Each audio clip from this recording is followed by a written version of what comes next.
The Economist.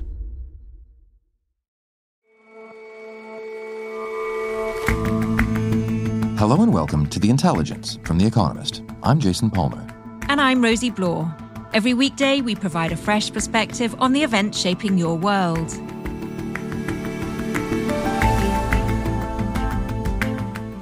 The MS Galaxy used to be a passenger ship.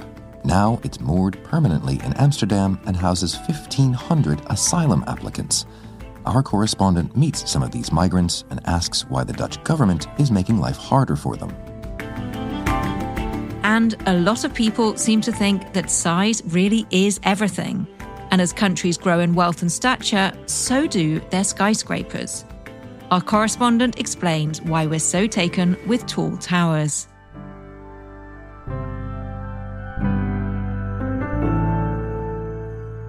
But first,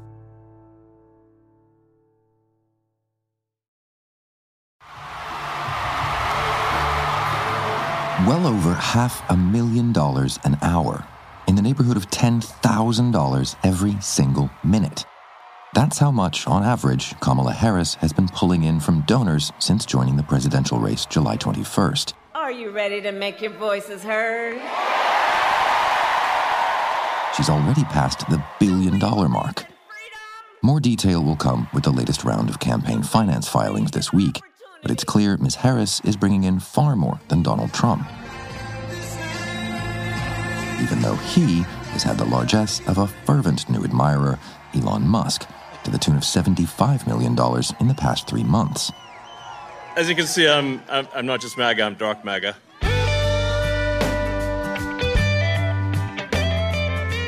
Back when pricey television ads were the centerpiece of every campaign, it was a pretty good rule of thumb that the presidency would go to the candidate who'd raised the most. But our Washington correspondent Adam O'Neill tells me it's really not that simple anymore. It's already become clear that we're going to see yet another billion-dollar presidential election.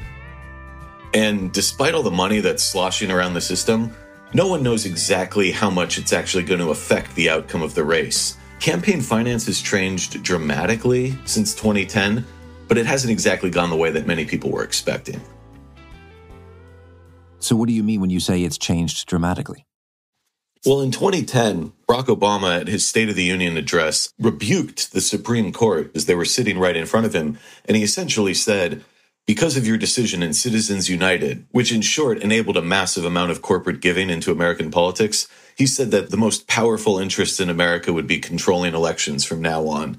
The essential fear that Barack Obama and his fellow Democrats had at the time was that business-friendly Republicans were going to be the ones who had a huge advantage in money going forward, and it would be more difficult for them to contest elections, given the way that finance had changed. And is that how it played out? Not really, at least not on the presidential level. In 2012, Barack Obama outraised Mitt Romney, and he beat him. In 2016, Hillary Clinton outraised Donald Trump by nearly 2-1. And Joe Biden didn't outraise him as much, but he also raised far more money than him. You can pick individual Senate races or congressional races where maybe corporate giving made a difference and helped Republicans. But on the national level, on the biggest stage, Democrats have done just fine. And why do you suppose it is that their fears weren't borne out? Well, one, it turns out that big business also likes Democrats. They've been particularly strong, for example, in Silicon Valley, with tech investors who have donated heavily to them. And also there's been the rise of small dollar donors. The campaigns essentially have figured out a way to turn a major news event like Kamala Harris performing really well in the debate or Joe Biden dropping out into a fundraising bonanza by sending out targeting emails. And maybe a billionaire can donate $50 million to a political action committee. But you can also get hundreds of thousands of small donors to donate a couple $100, and next thing you know, they've raised tens of millions of dollars within just a one-day period. So campaign finance having changed then in kind of a number of ways, but what does that picture look like this time around? Vice President Harris has proved to be a very effective fundraiser. There's been a lot of enthusiasm and a lot of money pouring in from the small dollar donor level, but also big donors. And I was talking to a big dollar Republican donor, and he told me, I'm a little jealous of my Democratic friends because they can pretty much go to anybody and ask them for money. Whereas with Donald Trump, anyone who was going to donate to him already has. And if they haven't, they're never going to. He said the donors were really not happy with the pick of J.D. Vance and his economic populism that really turns off more business-friendly Republicans who typically make up the donor class. And in August, for example, which was the first full month that Vice President Harris was at the top of the ticket, she raised $190 million for her campaign committee. Donald Trump raised only $45 million. There's a clear cash advantage. But you hinted earlier that that cash advantage doesn't necessarily equal an electoral one.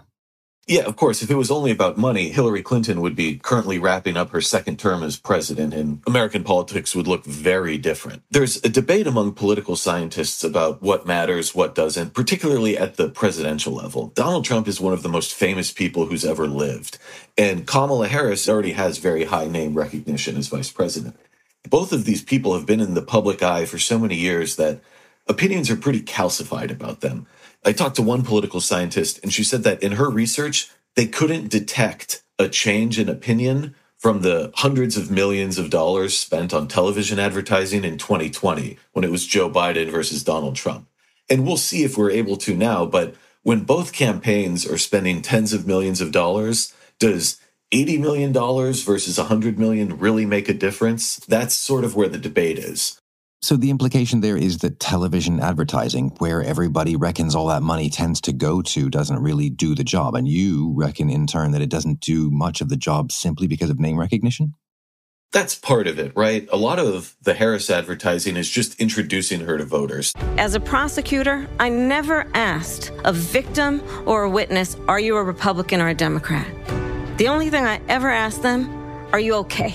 And that's the kind of president we need right now. That's probably helped improve her favorability ratings. But you have to put this in context. Donald Trump has been dominating the conversation around American politics for nearly a decade. Do you know anyone who doesn't already have an opinion about Donald Trump? And when people have opinions about Donald Trump, they tend to be very strong and they tend not to change.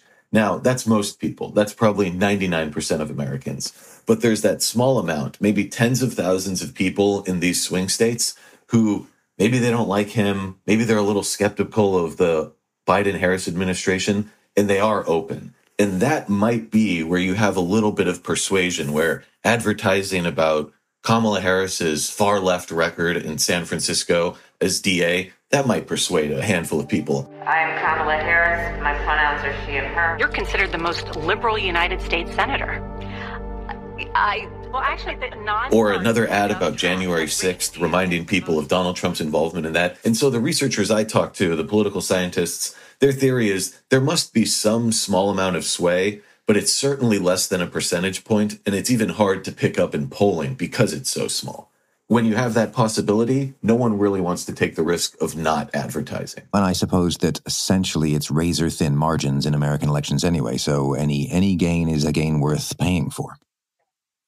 Exactly. We know these are close elections, and if you end up losing by 10,000 votes, you might wonder, maybe I wish we'd spent an extra 20, 25 million in Pennsylvania, for example. In advertising, television, radio, digital, that's not the only way to spend campaign money. Campaigns have a lot of expenses. They need to pay their staff. They need to pay for airfare, hotels, that sort of thing, paying rent for your campaign field office. The other way is through get out the vote operations. Find out who your voters are, make sure they're registered, and make sure they get to the polls or they send in their ballot. And there's also a debate about how effective that is. I feel like as long as I've been covering politics, every 2 years, the Republicans and Democrats are hyping up their get out the vote operations. And you never really know how much it matters. But again, when you're talking about small margins, why would you take the risk of not spending a few million extra dollars to make sure people in that critical county or that critical region get out to vote? Because if you can shift the race by a point or two, it could decide the presidency. Adam, thanks very much for joining us. Thanks for having me.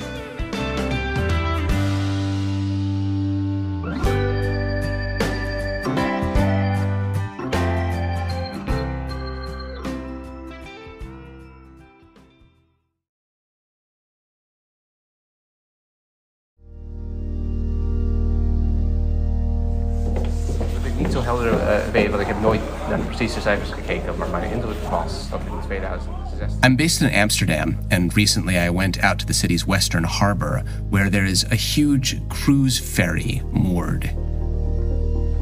Matt Steinglass is our Europe correspondent. I was given a tour of the ferry by Ronald Smallenberg from the Central Organ of Asylum Seekers. The cruise ferry is called the MS Galaxy, and in a past life, it ferried passengers between Finland and Sweden. It's an enormous ferry. It's almost like a cruise ship. It has duty-free shops, cafes, restaurants. There are performance spaces for movie screenings and so forth. Normally, it's rather luxurious. At the moment, it's housing 1,500 asylum applicants who have applied for residency permits in the Netherlands. How is the boat? The boat? Yeah. It's good. Yeah? Yeah. Can you go into Amsterdam? Yeah, I went to the Amsterdam, and because they have a shuttle bus, On the boat, I met Haimar Nyain. She's an opposition activist from Myanmar. She was in the Netherlands on a UN study tour of The Hague in July when she heard from her colleagues back in Yangon that some pictures of her demonstrating had appeared and it wasn't safe for her to return. So she applied for asylum in the Netherlands. If I go back, I might likely to get arrested because they have been following through the CCTV camera. And also, because when we go out and protest on the street, we wear masks, but still, 2 of us got arrested. They were interrogated, so they could find out who we are, or... But she may be on the ship for a long time. The asylum application process takes forever. She won't get her second interview for about a year. And the Dutch government is making it even harder for people like her. So, Matt, in what way is the Dutch government making it harder for people like her? The new Dutch government that came to power in June is the hardest right government the country has had since the Second World War. And the new asylum minister says she wants to apply what she calls the toughest asylum policy ever. The country has already been having trouble finding room and handling the asylum application process for years. And in the elections last year, the anti-Muslim, anti-immigrant Party for Freedom, known as the PVV, got the most votes. We hebben nog een boodschap aan al die moslims in Nederland die onze vrijheid, onze democratie en onze kernwaarden... The leader of the PVV is Geert Wilders, who's been one of the leaders of Europe's anti-immigrant, populist, hard-right activism for a decade, and more, actually. Van Professor Koopmans. En mijn boodschap aan hen is... He didn't become prime minister, which he wanted, because more centrist right-wing parties didn't feel comfortable giving him that post. But he did get control of the immigration ministry.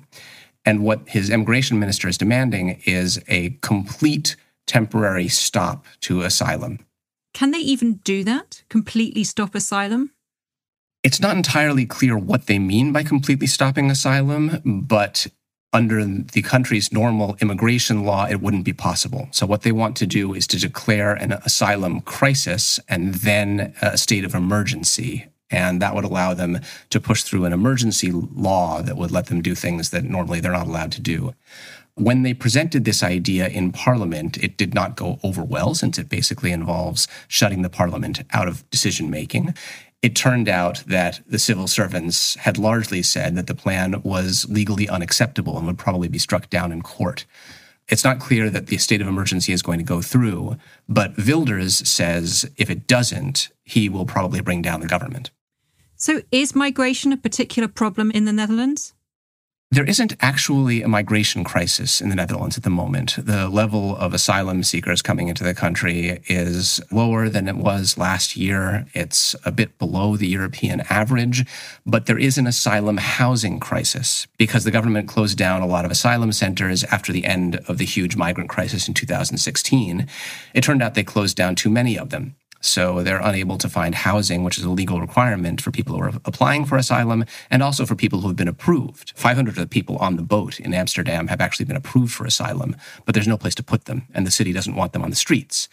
So what's ended up happening is that cities have been scrambling around trying to find housing for these people. Some cities do it, other cities don't. It leads to tremendous tension.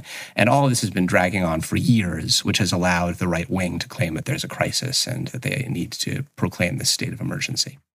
And what does all of that mean for the people that you met on the boat? The asylum application process, which is already a mess, it's taking on average 15 months to go through this process, is probably going to become even more complicated. There are people on the boat who have been there for 2 years, which is when the city of Amsterdam started leasing it as emergency housing for asylum seekers. I met a 23-year-old Chechen man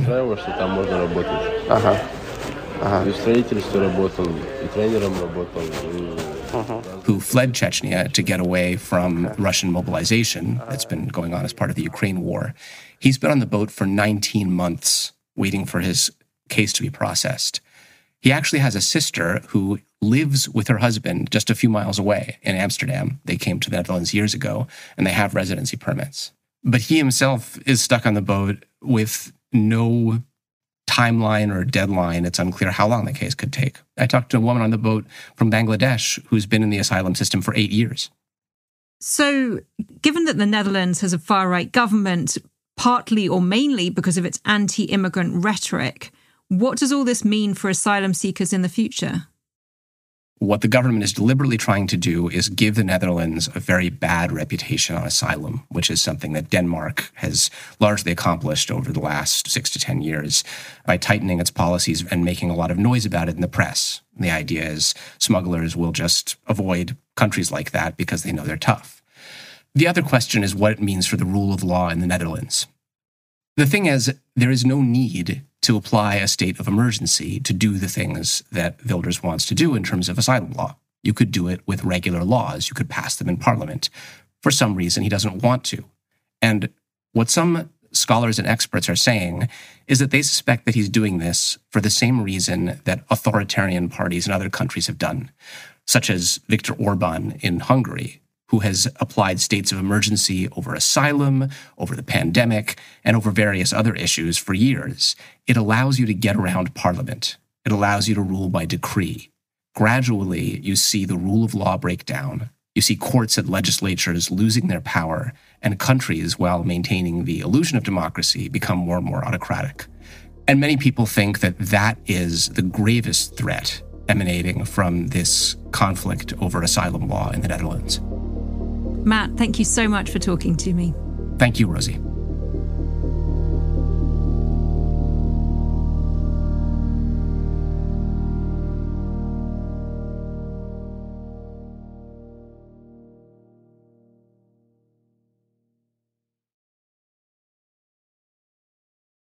What we're going to do now is we're going to take 2 high-speed lifts to the top of the Shard. Presumably there are stairs. There are indeed stairs, yes, but good 5-hour walk with rest as well. Nice. So How many stairs? There are 1,700 steps. So in a moment we're going to hear a little beep. That means the doors are closing. We're currently on level 1. My ears already popped.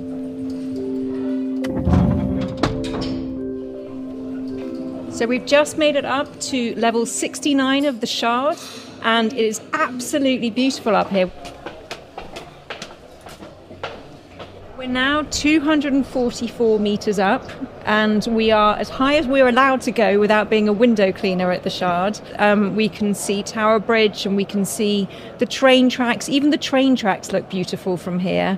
It's like the whole thing is a model village. This is the highest that we are allowed to go, but this is, of course, London's super tall building. It's 309.6 metres high, which makes it 9.6 metres over where you need to be a super tall building. So this opened in 2012, and since then there's been a real proliferation of building high buildings in London, most of them not as tall, but you can now see this whole clump opposite where we're standing. They have crazy names like the walkie-talkie and the cheese grater, and London's become a much, much higher city. But of course, it's not just London. This skyscraper frenzy is one that is shared by many countries. Everybody thinks of New York when they think of skyscrapers. They think of the Empire State Building. But actually, the real skyscraper frenzy has been in China in particular, and also, to a slightly less extent, the Middle East. Dolly Seton is one of our data journalists. Dubai has more skyscrapers than any other city, has 31. And China has more skyscrapers per capita than America, even though America had, a century head start. They've just been building like crazy. They have 5 of the top 10 skyscrapers. Aside from being the biggest, why else would you build a super tall building? So there are practical reasons too to build very tall. So for example, in China, there's, a huge growing population. There's great housing demand. That's one reason. Height can help with urban density and make the commute shorter. And there can also be political reasons. So in China, there are 4 levels of cities in terms of their size. They call them tier 1, tier 2 through tier 4. The leaders of these small cities, of the tier 4 cities, an economist, Jason Barr, has found are more likely to want to build super talls because they can put their city on the map that way and they can move up the party hierarchies.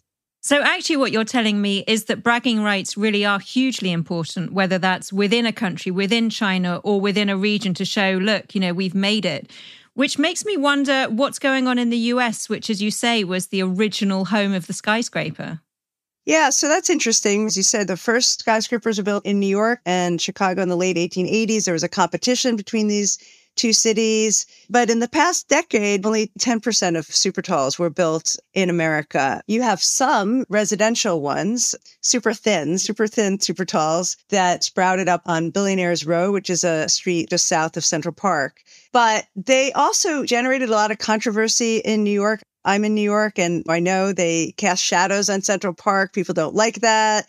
There's an affordable housing crisis. So they've become these controversial symbols of inequality. And I think in New York, that's an element maybe. But also just more fundamentally, it's very complicated to get permission to build these buildings. There are 3,300 zoning regulations in New York, more than any other city in the world. So I'm wondering what all this says about London, where we've seen something of a boom in skyscrapers, not so many super talls. I think we've just got one. And what's going on elsewhere in Europe?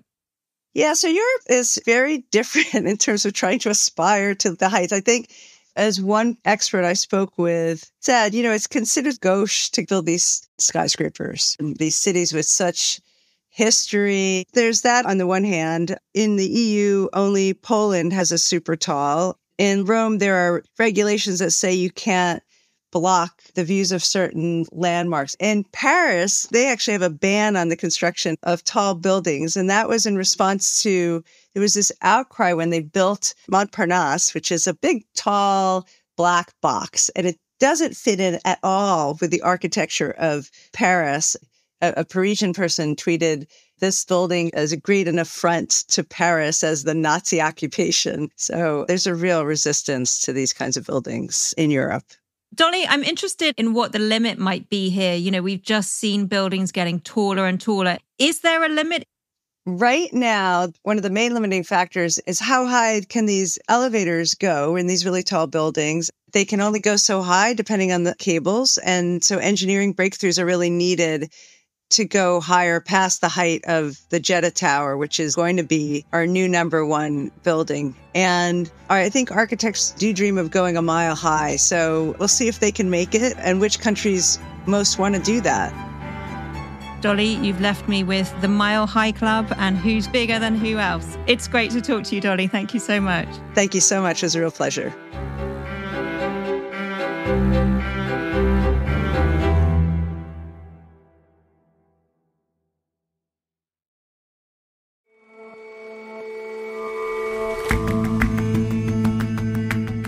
That's all for this episode of The Intelligence. We'll see you back here tomorrow.